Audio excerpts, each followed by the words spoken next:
Classes में आपका स्वागत है। आज हम पढ़ेंगे अध्याय 17 राष्ट्रीय आय, अर्थ एवं संबंधित अवधारणाएं। राष्ट्रीय आय का अर्थ, मीनिंग ऑफ नेशनल इनकम। राष्ट्रीय आय के संबंध में दी गई परिभाषाओं को दो भागों में विभक्त किया जा सकता है। पहला, परंपरागत परिभाषाएं तथा आधुनिक परिभाषाएं। परंपरागत परिभाषाओं में मार्शल, पीगू तथा फिशर की परिभाषाएं आती हैं, जबकि आधुनिक परिभाषाओं में वी.के.आर., वी.आर. राव, साइमन कुजनेट्स आदि अर्थशास्त्रियों की परिभाषाएं आती हैं। मार्शल के अनुसार किसी देश का श्रम व पूंजी उस देश के प्राकृतिक साधनों के सहयोग से प्रतिवर्ष जो भौतिक एवं अभौतिक वस्तुओं एवं सेवाओं का उत्पादन करते हैं, उनका योग उस देश की वास्तविक विशुद्ध वार्षिक आय या राष्ट्रीय लाभांश है। पीगू के अनुसार राष्ट्रीय लाभांश समाज की भौतिक आय का वह भाग है जिसे द्रव्य में मापा जा सकता है। इसमें विदेशों से प्राप्त आय भी शामिल रहती है। फिशर के शब्दों में राष्ट्रीय आय में केवल वही सेवाएं सम्मिलित की जाती हैं जो अंतिम उपभोक्ता को प्राप्त होती हैं, चाहे ये वस्तुएं भौतिक अथवा मानवीय वातावरण से प्राप्त हुई हो। इन परिभाषाओं में अनेक व्यवहारिक कठिनाइयां थी, अतः राष्ट्रीय आय की कुछ आधुनिक अर्थशास्त्रियों द्वारा परिभाषाएं दी गई हैं जो इस प्रकार है।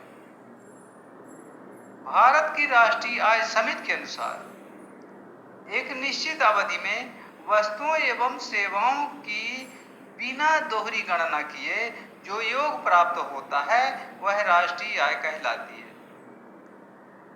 साइमन कुजनेट्स के अनुसार राष्ट्रीय आय किसी देश की उत्पादन व्यवस्था से प्राप्त होने वाली वस्तुओं एवं सेवाओं का वह परिमाण है जो अंतिम उपभोक्ता को प्राप्त होता है या जो देश में कुल पूंजीगत वस्तुओं में वृद्धि करता है।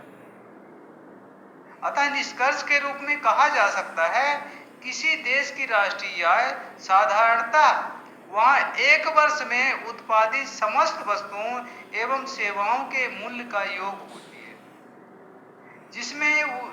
जिसमें से वस्तुओं एवं सेवाओं के उत्पादन हेतु प्रयुक्त मशीनों एवं पूंजी की गिरावट को घटा दिया जाता है तथा विदेशों से प्राप्त विशुद्ध आय को जोड़ दिया जाता है।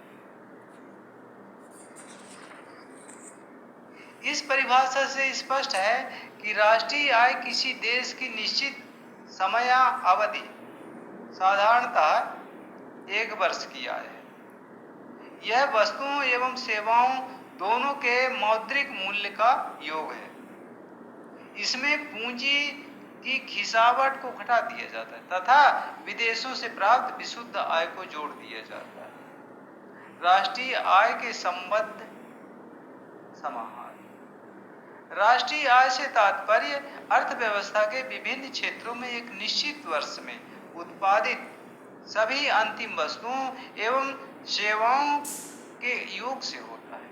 राष्ट्रीय आय को घरेलू साधन आय तथा विदेशों से शुद्ध आय के योग के रूप में भी परिभाषित किया जा सकता है। राष्ट्रीय आय या राष्ट्रीय उत्पाद से संबंधित विभिन्न धारणाएं हैं।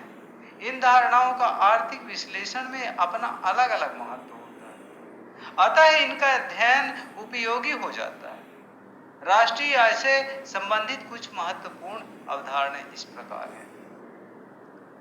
पहला है सकल घरेलू उत्पाद। एक देश की घरेलू सीमा में एक वर्ष में उत्पादित समस्त अंतिम वस्तुओं एवं सेवाओं के मौद्रिक मूल्य का योग सकल घरेलू उत्पाद कहलाता है। अर्थव्यवस्था में विभिन्न उत्पादक इकाइयां प्रतिवर्ष अनेक वस्तुओं एवं सेवाओं का उत्पादन करती हैं। यदि वर्ष में उत्पादित इन सभी अंतिम वस्तुओं एवं सेवाओं के मौद्रिक मूल्य का योग ज्ञात कर लिया जाए तो वह सकल उत्पाद कहलाता है।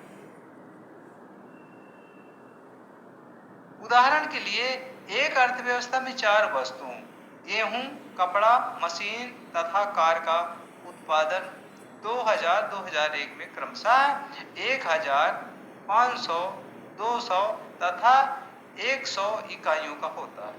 इन चारों वस्तुओं की प्रति इकाई कीमत रुपए 10, 50, 100 तथा 1000 है। ऐसी स्थिति में सकल घरेलू उत्पाद का आकलन इस प्रकार होगा। गेहूं की मात्रा 1000, कीमत प्रति इकाई 10, कुल मौद्रिक मूल्य 10,000। कपड़ा मात्रा 500, कीमत इकाई 50, कुल मौद्रिक 25,000। मशीन मात्रा 200, कीमत 100 रुपये, कुल मौद्रिक मूल्य 20,000। कार 100, कीमत 1000, कुल मौद्रिक मूल्य 1 लाख। इस प्रकार 1,55,000 योग होता है। एक अर्थव्यवस्था में अनेक वस्तुएं एवं सेवाओं का उत्पादन होता है। उन सभी के मौद्रिक मूल्य का योग करके बाजार कीमत पर सकल घरेलू उत्पाद की गणना कर ली जाए। वीडियो देखने के लिए बहुत बहुत धन्यवाद। Thank you.